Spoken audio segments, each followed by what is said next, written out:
महत्वपूर्ण निर्णयों के बारे में आप सबको जानकारी देने के लिए हमारे साथ उपस्थित हैं माननीय सूचना और प्रसारण मंत्री श्री अश्विनी वैष्णव जी। माननीय मंत्री जी से अनुरोध है कि आप मीडिया को संबोधित करें। साथियों नमस्कार।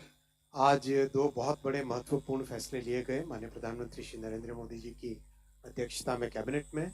पहला फैसला है राजस्थान में कोटा बूंदी नया एयरपोर्ट बनेगा 1507 करोड़ रुपए से। ये आप देख रहे हो पिछले कई वर्षों में जो एयरपोर्ट की डिमांड बढ़ती जाती थी वो इन पिछले 11 वर्षों में पूरी हुई है। उसमें उस कड़ी में एक ये नया एयरपोर्ट जुड़ रहा है। दूसरा, कटक और भुवनेश्वर का एक 6 lane access controlled ring road बनेगी 8,307 करोड़ रुपए की। बहुत ही मॉडर्न हाईवे एक्सप्रेस वे की तरह का ये बनेगा। एक्सेस कंट्रोल्ड होगा फुली। टोटल 9,814 करोड़ रुपए के ये प्रोजेक्ट्स आज सैंक्शन हुए हैं। कोटा जैसा आप सब जानते हो इंडस्ट्रियल हब भी है, एजुकेशन हब भी है, और देश भर से छात्र एजुकेशन से रिलेटेड जितने भी लोग हैं वो सब के सब कोटा लगातार जाते हैं, चाहे ट्रेन से हो चाहे फ्लाइट से हो। तो कोटा के लिए डिमांड लंबे समय से एक अच्छे बड़े मॉडर्न एयरपोर्ट की डिमांड रही है। और बूंदी और कोटा एक तरीके से करीब करीब आज एक पूरा इकोसिस्टम वहाँ पे बन गया है।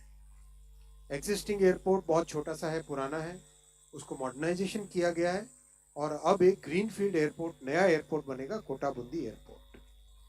लोकेशन वाइज अगर देखें, एग्जिस्टिंग एयरपोर्ट कोटा सिटी के बीचों बीच है करीब करीब। वो ऊपर Kota railway station, Kota airport, ये रेड कलर में एग्जिस्टिंग।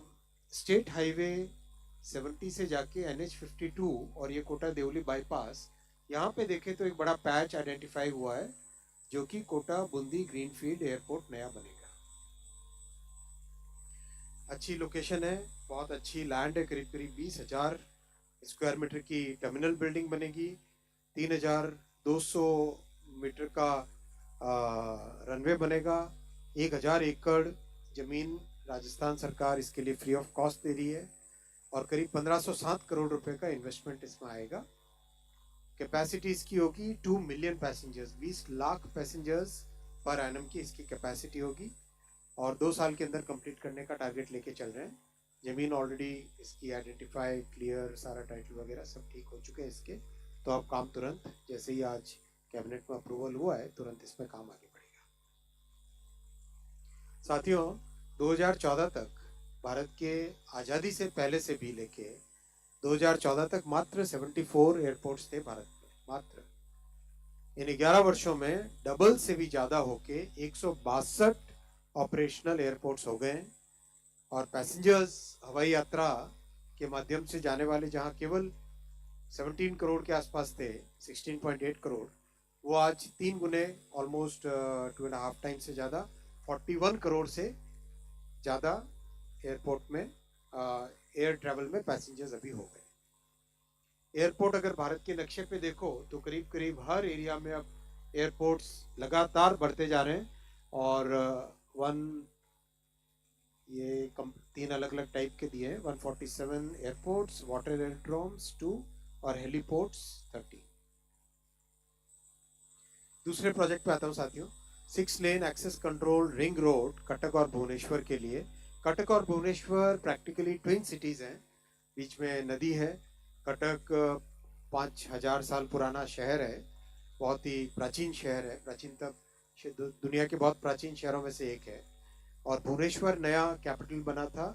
प्रैक्टिकली दोनों का एक समागम है, एक बहुत ही अच्छा एक डेवलपमेंट जॉइंट हो रहा है, उसके लिए ये प्रोजेक्ट लिया गया है।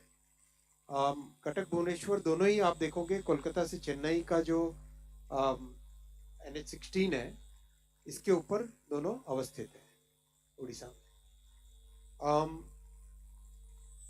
गोल्डन क्वाड्रिलेटरल का जो NH16 का हिस्सा कटक और भुवनेश्वर के बीच में से निकलता है।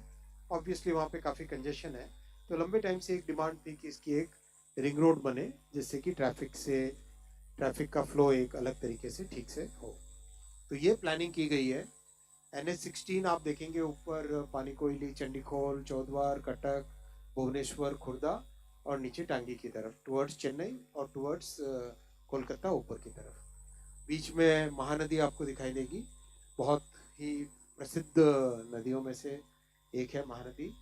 और कटक से थोड़ा सा ऊपर टांगी से लेके टुवर्ड्स आठगढ़ लेके नीचे यहाँ पे भुवनेश्वर और खुर्दा को बाईपास करने के बाद में यहाँ पे रामेश्वर एक लोकेशन है, वहाँ पे आके ये जुड़ेगा। तो एक तरीके से पूरा इसका ये रिंग रोड बना, बहुत ही इम्पोर्टेंट प्रोजेक्ट है। और प्रधानमंत्री जी का जो पूर्वोदय का विजन है कि पूर्वी भारत में अवस्थित हमारे जितने राज्य हैं उन सब के डेवलपमेंट के, उनके विकास के लिए लगातार जो प्रयासरत हमारे प्रधानमंत्री जी रहते हैं, उसी विजन का ये प्रोजेक्ट भी एक हिस्सा है। बहुत इम्पोर्टेंट प्रोजेक्ट है और हाईली मॉडर्न तरीके से बनाया जाएगा। 6 लेन एक्सेस कंट्रोल्ड, कंप्लीट जहाँ जहाँ जरूरत है वहाँ पे सर्विस लेन्स, प्रॉपर एक आधुनिक तरीके से इस प्रोजेक्ट को बनाया जाएगा। ये इसका दूसरा नक्शा है। ये प्रोजेक्ट करीब 111 किलोमीटर का है और 2.5 साल लगेंगे कंस्ट्रक्शन के लिए। इस प्रोजेक्ट कॉस्ट में इसकी ऑपरेशन एंड मेंटेनेंस कॉस्ट भी ली गई है। आप देख ही रहे हैं कि एसेट्स बन रही हैं लगातार, देश में इंफ्रास्ट्रक्चर की एसेट्स बन रही है, तो मेंटेनेंस के लिए भी प्रधानमंत्री जी ने कहा कि ध्यान देना चाहिए हमें। साथ ही प्रोजेक्ट को जब कंसीव करें, प्रोजेक्ट को जब बनाएं, तब से ही उसमें मेंटेनेंस का काम साथ में लेना चाहिए।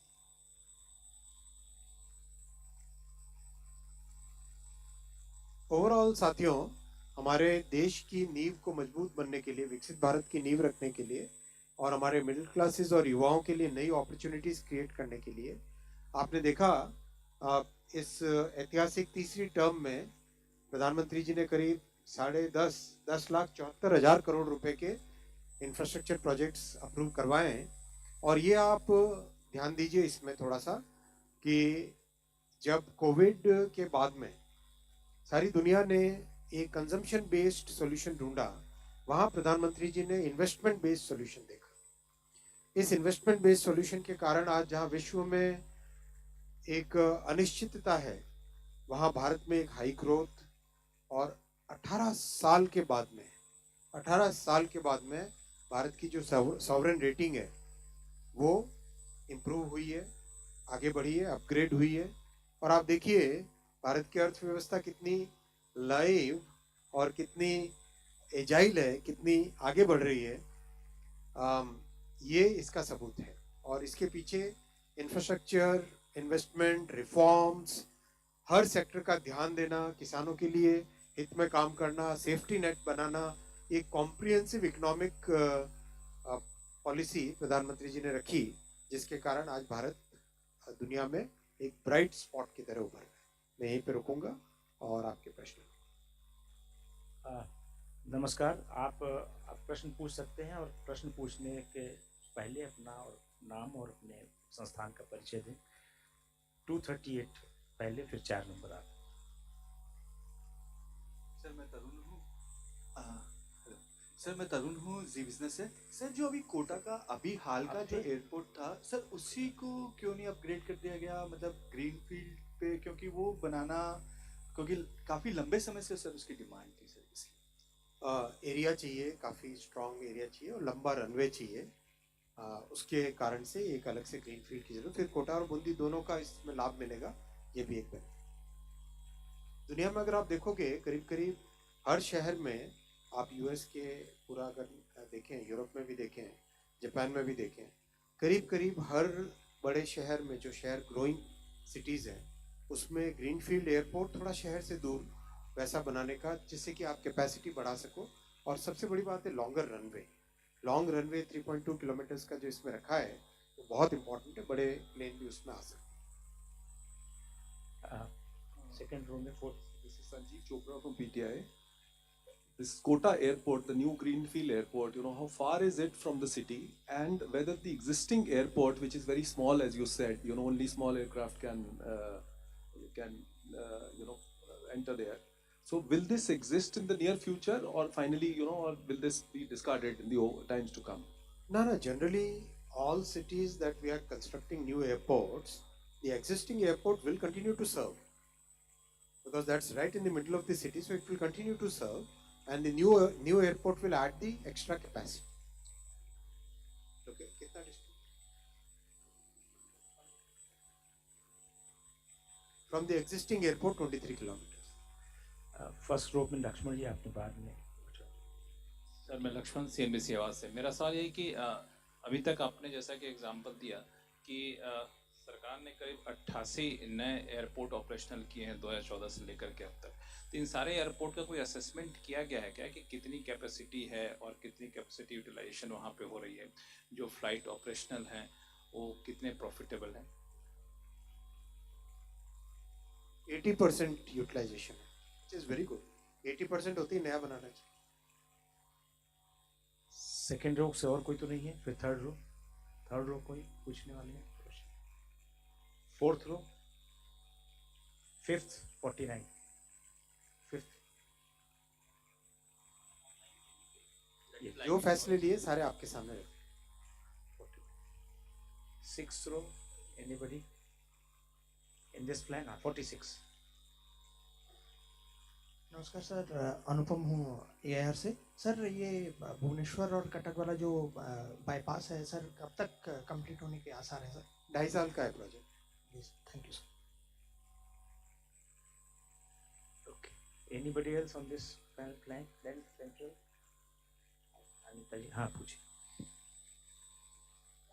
एयरपोर्ट से रिलेटेड क्वेश्चन नहीं है, लेकिन एयरपोर्ट पे क्योंकि एयरक्राफ्ट लैंड करती है तो एयरक्राफ्ट से रिलेटेड है, क्योंकि अभी हम देख रहे हैं कि हमारे एयरपोर्ट्स की संख्या तो बढ़ रही है, लेकिन एविएशन सेक्टर में कंपटीशन जो एविएशन सेक्टर्स के बीच में उनके जो ब्रांड्स की होती है उनकी नहीं हो रही है। ये press conference ministry of civil aviation में पूछना ना सारे।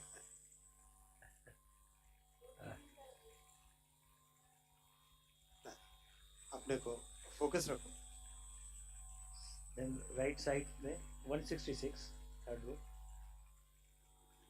Sir, we need to have some clarity regarding the online betting app regulations which will be in place. जो कैबिनेट में आज डिसीजन लिए गए हैं वो सारे आपके सामने रखिए। नेक्स्ट, अपना परिचय जरूर दे दें। Sir Sameer Dixit ET now से। जो कोटा वाला एयरपोर्ट है इसमें क्या फर्दर एक्सपेंशन का स्कोप लेकर के चल रहे हैं? पहला। दूसरा, जो अभी लैंड हैंडओवर किया है AAI को, क्या उसके अतिरिक्त और लैंड हैंडओवर करेगी स्टेट गवर्नमेंट? ऐसा कोई भी बातचीत है? और जो इन्वेस्टमेंट है 1507 करोड़ का, इसमें स्टेट गवर्नमेंट भी क्या अपनी तरफ से कुछ निवेश करेगी?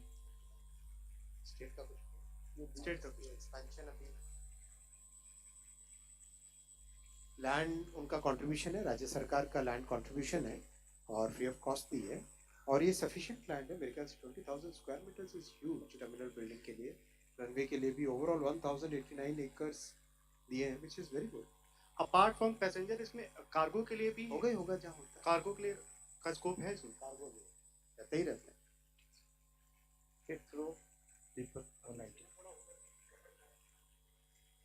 Sir, I am Deepak from Times of India. Sir, my question is on this Bhubaneswar Cuttack bypass. Is it the biggest project in so far as highway is concerned in Odisha?